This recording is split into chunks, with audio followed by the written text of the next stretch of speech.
Thank you. The Distinguished Merit Award is given to a BOC certified athletic trainer who has been in practice in PA for a minimum of 10 years and demonstrates distinguished professional achievement in the practice of athletic training in their respective employment setting. These settings include, but are not limited to, secondary school setting, college, university, and professional sports, clinical, industrial, corporate, and other college educators. On behalf of our committee and PATS, we honor two deserving athletic trainers today who have demonstrated excellence in their primary field of practice and for fostering a positive influence on patients, students, athletes, administrators, and organizations for which they provide their valuable service. Our first recipient this evening is Greg Janik.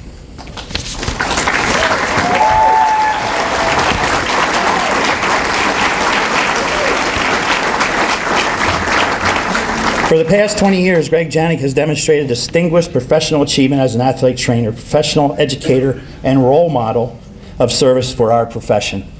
Greg has been involved in many leadership roles within our profession, some of which are highlighted in your program this evening if you take the time to read it. And currently he serves as president of the Eastern Athletic Trainers Association and committee member of the Pennsylvania Traumatic Brain Injury Advisory Board. Greg is also a member of our committee for the Department of Health grant for concussion education, and he's an amazing guy and a great friend.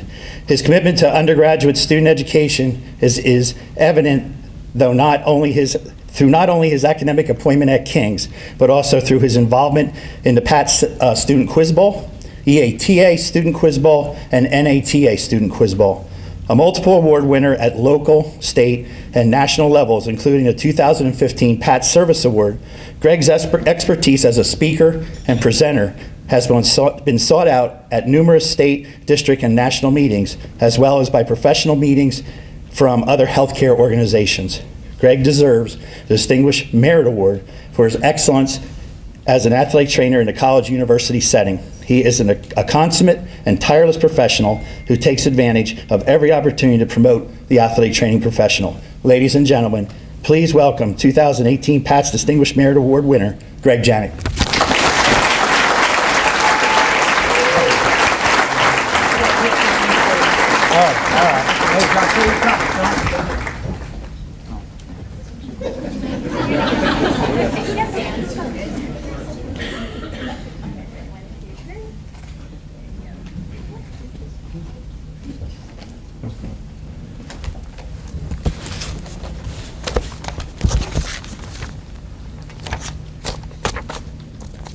Well, thank you for bestowing this great honor on me. I do like to start off, as I often do, to thank the members of our military for continuing to fight for our freedoms and allowing us to live in the greatest country. I would also like to publicly thank God to continue to be merciful and to allow me to always be available to Him. I am blessed with great family, and I want to thank my cousin, almost more of a brother, Rich, and his wife Kathy, and their son Drake, who's also interested potentially in athletic training, for being here tonight. It is extremely humbling and a bit ironic that I get to share the stage in receiving the PATS DMA with Joe Izzy. Joe is quite possibly the most influential person in getting me to this point in my athletic training career. Joe was the District 2 director, and he passed along my name to PATS, asking them to try to find a spot for me. Well, as luck would have it, the Northeast rep had just recently stepped down, and A.J. Duffy asked me to finish that term. And it's all history from there. So thank you, Joe. On a similar note, since I knew I'd be standing in front of the room and receiving an award with Joe, I wanted to recognize that a great deal of our athletic training licensure was because of Joe in 1992 saying, "It's time to seek our own practice act," which to that point, ATs were under the Physical Therapy Board. Also, doing a little research, Joe gave the EATA Pinky Newell address in 2008. And if you go to the EATA website, you can still find that there. In which Joe talks about the good, the bad, and the ugly of the athletic training profession. In it, Joe talks about himself as Joe Athletic Trainer and the importance of athletic training family and how each one of us have a personal responsibility to contribute to make the profession better. Joe also mentioned in his address the start of an athletic training union, and I can't think of a better person, Joe, than for you to start up that union. So I would be remiss if I didn't quickly thank just a few people. First, my wife, Regan, who's unable to be here tonight. I often joke about this quote: behind every successful man is a surprised woman. She's only surprised, though, because I generally just have so much fun being an athletic trainer, as well as serving the profession. I also want to thank all my King's colleagues for your flexibility, support over the years. I need to thank the PATS leadership for all your support, and especially to my good friend John Moyer, who nominated me for this award. Having written several applications for awards myself, I know what a huge pain in the dupa that can be. So thank you for completing this application. It means everything to me, my brother. So briefly, I just want to spend a few months reflecting on a few quotes that have influenced me greatly. First, Rick Burkholder, Pennsylvania Athletic Training Hall of Fame member. He said, "How you do anything means everything. This drives my personal athletic training philosophy, which starts with accountability, doing things with integrity, while developing and maintaining relationships. This means that every action should be founded in trust, respect, and integrity in others. So be proud of your identity as an athletic trainer and show perseverance and grit by always following through in those commitments." The next quote was from a freshman women's lacrosse player this past spring. She was coming to play for us with a little injury baggage, including a rather significant ankle surgery. As we all generally do, I took the time to evaluate her. I explained that she would need to do quite a bit: flexibility, strengthening, balance, bracing, support, in order to be successful. I explained it would not be an easy road, but we would be there to help her along the way. And she said, "I trust you, man."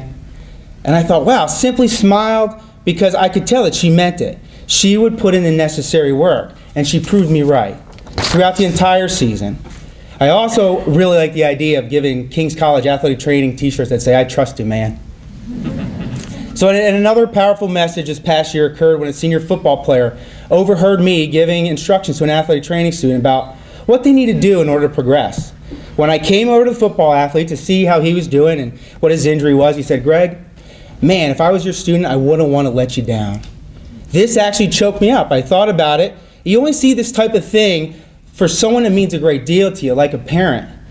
However, the more I thought about it, the more actually I believe that this is the secret to my successes. First and foremost, I never want to let down my parents or the name, Janik. But also, I can assure you that when I'm providing athletic training services, I don't want to let down my patients.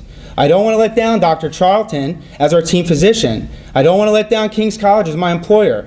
I don't want to let down I don't want all who I'm representing. This is my extended family, and I don't ever want to let down my family.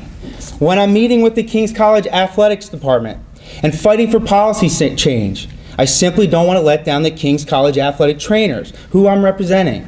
When I was PATS president, and now as the EATA president, I can assure you all that my primary goal is to not let any one of you down, because that's who I'm representing, my athletic training family. So I'll end with this. I've often said this and compared athletic trainer to nerds, so hopefully a lot of you believe in that. I think if you ever seen Revenge of the Nerds, the movie, so I believe that deep down athletic trainers are nerds. I'm not trying to offend anybody, but I think we are. Jay Cyphers used it today in a presentation. So Jay, I'm with you.